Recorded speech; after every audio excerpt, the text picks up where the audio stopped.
Pag-uusapan po natin at bibigyang punto itong baluktot na pahayag na ginawa ni Senator Ping Lacson na naman tungkol sa pag-describe niya na si Senator Amy Marcos sa ginawang pagbubunyag ng detalye at katotohanan hinggil po sa pagdudurog at paggamit sa iligal na ni Marcos Jr. ng kanyang asawang si Lisa Araneta at mga anak nila at sa matagal na panahong pag-abuso sa ibinunyag ni Senator Amy Marcos sa malaking rally na ginawa ng Iglesia ni Cristo with more than 700,000 people attending in audience at nakita ng buong mundo at nasaksihan sa ating buong bansa.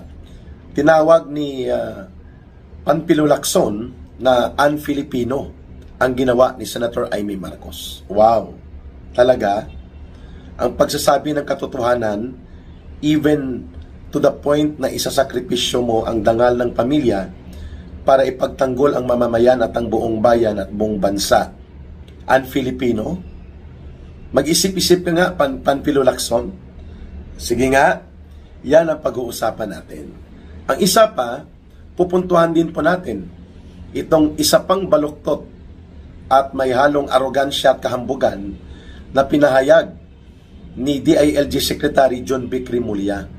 Nakakasuhan nila ng inciting to sedition or sedition ang mga nananawagan ng Marcos resign dahil bahagi daw ito ng destabilisasyon. Wow, isa pa ito, no? Itong lutang sa kanyang sariling likhang katang-isip na realidad as if ang gobyernong ito ni Marcos na pinagtatanggol nila ni Boyeng Rimulya na kapatid niya at ni Ping Lacson at ng kagayang mga asong ulol ni Marcos na si Aling Claire Marites Castro, yung pambansang tagapagtahol, at itong si Larry Bobogadon as if ang gobyerno ay matino at hindi gumagawa ng pandarambong, malawakang pangungurakot at pati na ang pagdudurog ni Marcos Jr. Wow!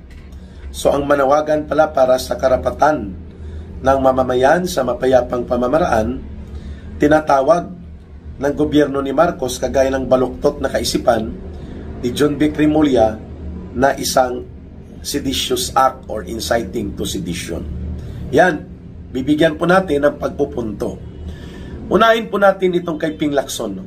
Ang un-Filipino comment niya, the way he described the revelations of Senator Amy Marcos.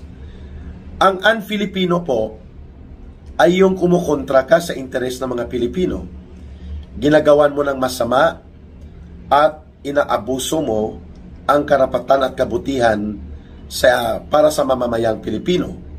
For example, nagnanakaw ka ng kaban ng bayan, pinapapatay mo ang mga magsasaka, magbubukid, manggagawang bukid, pinapayagan mong patagin at minahin ang kabundukan para mabaha at sila po ay lunurin sa baha. Ninanakaw mong buwis ng bayan imbis na magpatayo ng paaralan, bumili ng gamot, magpatayo ng ospital, kalsadang matino at maayos na mga proyekto para sa ikabubuti ng mga mamamayan, ginagawa mong ghost projects. Yan ang un-Filipino. Yan ang ipinagtatanggol ni Ping Lacson. So sino ang un-Filipino? Yung pagnanakaw ng mas mahigit trilyon pesos na pondo sa kaban ng bayan, acknowledge yan ni Ping Lacson, kinikilala niya yan. In fact, nagpatutoy bibo pa siya ng panahon ng kampanya noong 2025 May elections. Sabi niya, I have around at least 67 members of Congress na naging kongresista, na naging kontratista, o mga kontraktor na naging kongresista. Aba, pagkaupo niya ng pinunduhan at ginastusan malamang nila Marcos at Romualdez ang kanilang diskarte sa eleksyon, ni Tuta Soto, wala na, nalusaw na parang bula at kwentong kotsero at nabahag ang buntot ni Ping Lacson, hindi na niya ibinulgar at ipinagpatuloy ang sinasabi niyang 67 at least na mga members ng House of Representatives na ginagamit ang kanilang posisyon para mangontrata at mga kontratista na naging kongresista para dambungin at kulimbatin ang kaban ng bayan. Umurong ang dila, umurong ang bayag ni Ping Lacson, no? Wala na. Alam na natin kung anong dahilan yun. Siyempre, money talks na yun. Ibig sabihin, wala na. Yung mga style na ganyan, yan po ang un-Filipino.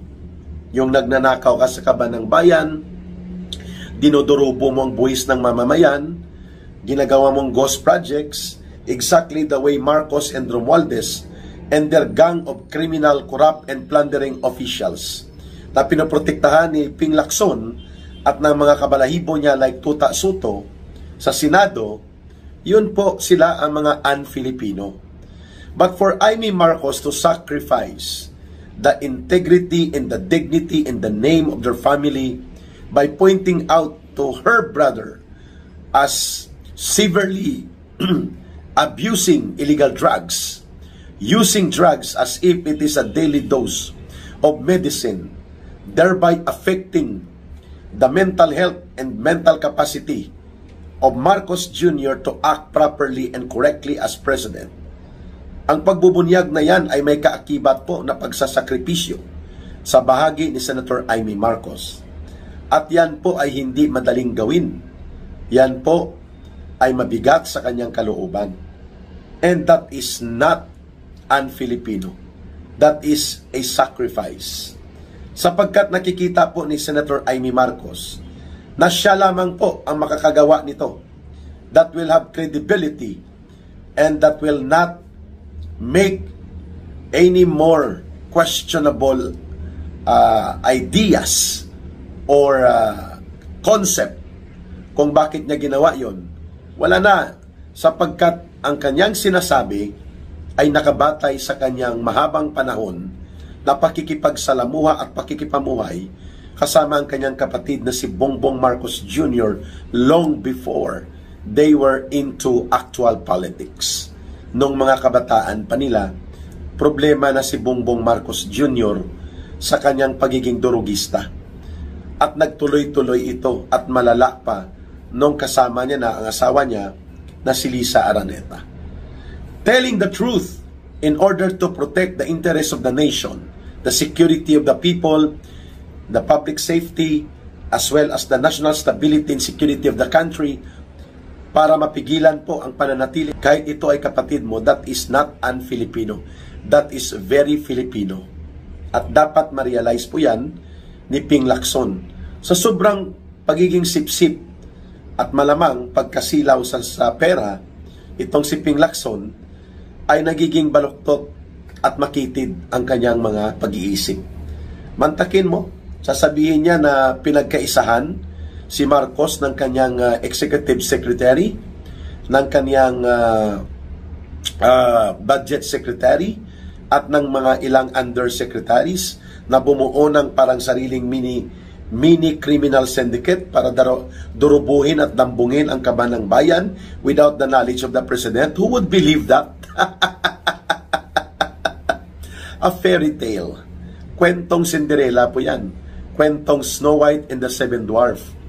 Yun po ang naging antas ng pag-iisip at style ng mga diskarte sa mga ginagawang pahayag ni Ping Lacson.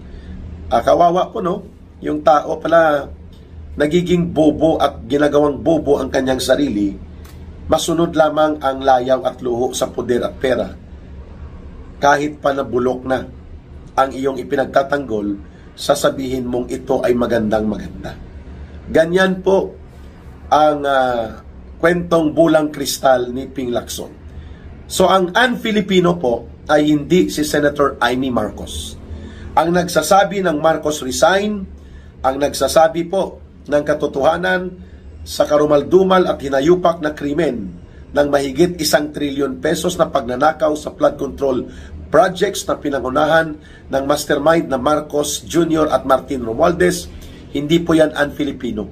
Ang pagsasabi na dapat umalis na si Marcos dahil drug, hindi ito pwede sa batas, delikado ito sa pangsiguridad na antas ng ating bansa at sa kaligtasan ng buong mamamayan, hindi po yan un-Filipino. Yan ay very Filipino. Ang un-Filipino, ang katulad ni Ping Lacson, ang katulad ng mga kawatan at magnanakaw ng mga politiko, ang katulad ni Ping Lacson at ni Tuta Soto, ni Larry Bubugadon, ni Aling Claire Marites Castro, at syempre, kagaya nila Bongbong Marcos Jr. at even pati ni Martin Romualdez. Yung interes po nila ay interes pang sarili. Ginamit nila ang poder at kapangyarihan sa gobyerno para magnakaw at panatilihing mahirap at lugmok sa kumunoy ng paghihirap at kagutuman ang milyong-milyong Pilipino. That is un-Filipino. May isa pa ngang nagsabi, no, na ang mind frame na mayroon po si Ping Lacson ay parang isang Gestapo. Yung mga secret special police ni Hitler na talagang ultra-fascist. Pag sinabing ultra-fascist, yung kaisipan mo na kahit gamitin mo ang karahasan at bulok na pamamaraan ng isang bayolenteng estado at mapanupil na mga uri ng kautakan at isip, lamang supilin ang taong bayan na gusto ng mga reforma at pagbabago at gusto mong ipinatili ang isang nabubulok na sistema, ang tawag po dyan, fascist. Yan. May nagsasabi po na si Lacson ay isang ultra-fascist. Ang kanyang daloy ng kaisipan, the way exactly, ganyan din ang mind frame most likely na bit-bit ni parang Gestapo ni Marcos o special police during the Nazi Germany style ng mga pahayag ni John Vic Rimulya. Yan ang mga un-Filipino. Kaya tayo po ay saludo ang mamamayang Pilipino. Kinikilala natin bagamat huli na, naging presidente na si Marcos Jr., subalit kailangan pa rin ang pagbubunyag na ito. Sapagkat kung ito po'y ginawa ni Senator Amy Marcos during the time ng eleksyon sa 2022, hindi po mananalo bilang presidente itong si Bongbong Marcos. At posible po, hindi rin sumama sa kanya si Vice President Sara Duterte. O pwedeng si Sara Duterte na mismo ang tumakbo na lang sana. Pero nangyari na po no? Mga kababayan, what is important, bumabawi. At nagsusumikap si Senator Amy Marcos na ituwid ang kanyang mga pagkakamali at tumulong na ito po ay ma-rectify o mabigyan ng koreksyon habang may panahon pa upang hindi na po lumalim ang problema sa pagnanakaw, pandarambong, pangungurakot at mga parang sindikato na pagpapatakbo ng gobyerno the way we are seeing the government right now being run like a criminal syndicate.